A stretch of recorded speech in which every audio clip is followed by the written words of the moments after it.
I hope you're well. I hope you're already focused on Jesus. We've been looking at Matthew chapter 5, especially the Beatitudes, where we see the work of Jesus in our lives to perfect our love, because the goal of discipleship is the perfecting of our love toward God, our love even toward ourselves, and our love toward our neighbor. Jesus said it with these words, "Be perfect as your heavenly Father is perfect." That means let your love be perfected by being blessed by Jesus Christ and his presence in your life. And the list of the Beatitudes, these 9 statements of Jesus, are not isolated subjects. They're one subject, but they're all connected. Let me read them once again. Watch the flow of Jesus perfecting your love and my love. Blessed, that means supported by, inspired by, given strength from Jesus. Blessed are the poor in spirit, for theirs is the kingdom of heaven. Blessed are those who mourn, for they shall be comforted. Blessed are the meek, for they shall inherit the earth. Blessed are those who hunger and thirst for righteousness, for they shall be filled. Blessed are the merciful, for they shall obtain mercy. Blessed are the pure in heart, for they shall see God. Blessed are the peacemakers, for they shall be called sons of God. Blessed are those who are persecuted for righteousness' sake, for theirs is the kingdom of heaven. Blessed are you when they revile and persecute you and say all kinds of evil against you falsely for my sake. Rejoice and be exceedingly glad, for great is your reward in heaven, for so they persecuted the prophets who were before you. This is the process inside of us of the transformation of our inner life into a place where perfect love is filling us so that it can overflow as salt and light, as justice, as love in flesh and blood here in this world, because we exist to love. A human being was created originally for the glory of God, and the glory of God is when love does not stop, and love arrives where it needs to be at the right moment, in the right measure. We want to look really quickly at just one of these statements. Blessed are those who are persecuted for righteousness' sake, for theirs is the kingdom of heaven. It has been said that you can identify the quality of a person by looking at their enemies.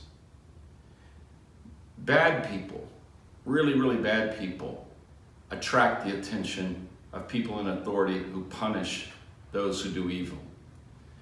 But when someone lives a truly just or righteous life in this world, they attract a kind of attention as well. Jesus said this to his first disciples, "If they have hated me, they will hate you." Now this is the honest truth.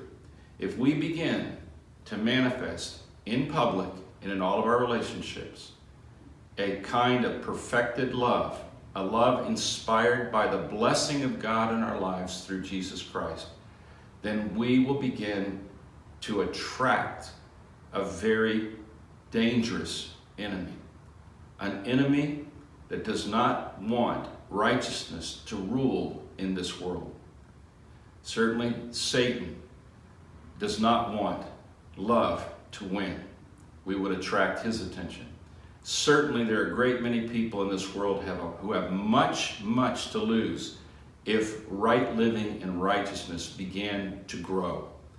There are many people who are invested in chaos. They're invested in cruelty. They're invested in war. They're invested in dominance.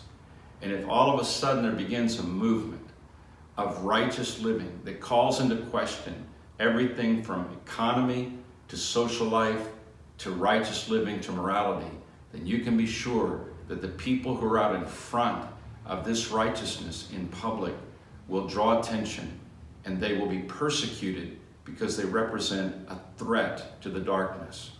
Even if they're good, perfect, beautiful light, they are a threat to the darkness. And Jesus says, you are blessed if you attract that kind of attention in this world. Jesus said, if you want to find your life in this world, you have to lose it.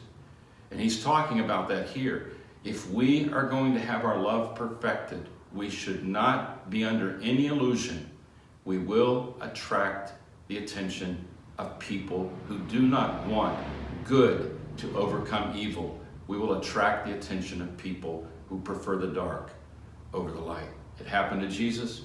It will happen to us. But if it does happen to us, we're in good company. We're in Jesus' company. We're in the apostles' company. We're in the company of millions of people who have suffered for Jesus across this world during the last 2,000 years. And someday we'll be in the best company, the people who will be in heaven with Christ, with us, and they will all bear the marks of having been persecuted, not because they were bad, but because they were good. It sounds to me like a call for those who truly believe in Jesus. I pray you believe enough that if you were persecuted for righteousness' sake, you would keep going in the same direction with Jesus.